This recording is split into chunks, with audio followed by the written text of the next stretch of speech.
When we go back to the moon, it will be to conduct sustainable exploration of the moon. So not just like we did in the Apollo era, where we went there to plant a flag, stay a couple of days and then come back. No, we want to do this in international cooperation and in a sustainable way.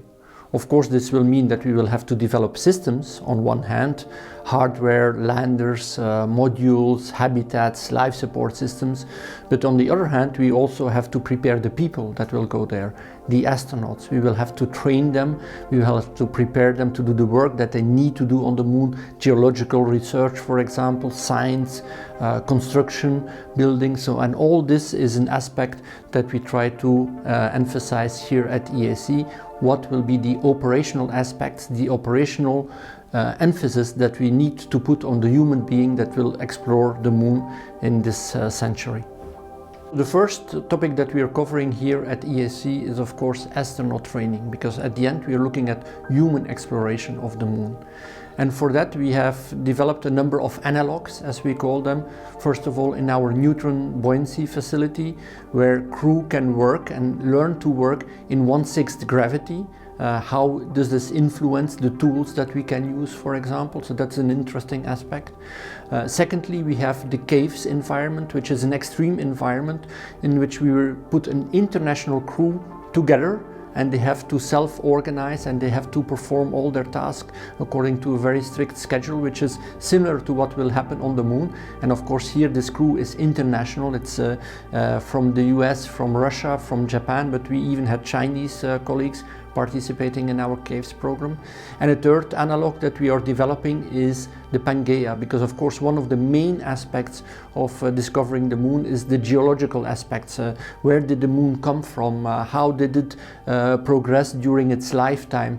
It has a lot to do with geology, and of course we're developing courses for our astronauts to see here on Earth, understand how you have to look at landscapes and geological features. A second aspect that we are looking at here at EAC is at new technologies that we will use on the moon. We're looking at technologies that can be imported from the private sector, for example. Take energy. Of course we will have to supply the moon with energy, with clean energy, because there is no carbon on the moon. And of course a lot of companies here on Earth are also looking into clean energy solutions. So can we work together with them, and can we develop something that will be useful for future lunar exploration? But we also have to look into radiation, for example. We have to look into habitation, we have to look into life support.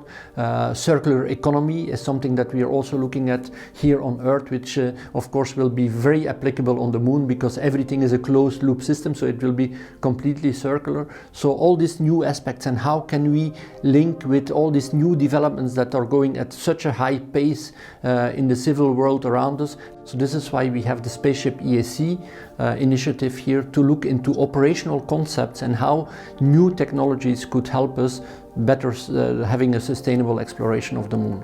The third aspect we are looking at is in situ resource utilization, basically living off the land of what is there available on the moon, because we will not be able to bring all the resources from Earth out of the gravity well and then into the gravity well in the moon. It will be way too expensive. So because of that, we will have to use what is available there on the moon. On the South Pole, for example, we know that there is lunar polar ice. So can we use that ice to transform it into water? Water that we could use for drinking water, that we could use to split it into hydrogen and oxygen, for fuel, for example, for fuel cells energy, or could we use it for propellant, for example, for some of our rovers or rockets that we want to build there? There is regolith on the moon, so can we use this to build structures, to build shelters for our crew to protect against radiation with additive manufacturing? 3D printing of regolith is something that we're looking at. So all this in situ resource utilization will be a very big component of sustainable exploration of the moon. The fourth aspect that we are looking at here at EAC is human-robotic interaction. It is clear that in these extreme environments with a lot of radiation, we will not do everything with crew. We will need to use as much as possible robotic means. But of course these robots need to work in very close interaction together with the crew. So how do you do this in a remote place? How do you do this when you don't have all the maintenance and all the capabilities available that you have here on the Earth? when we will go for sustainable exploration of the moon, of course we will not do it in isolation in Europe. We will do it with partners. Here at EAC we are looking to commercial industrial partners that help us develop the techniques and the technologies and the operational capabilities that one day we will need to go to the moon.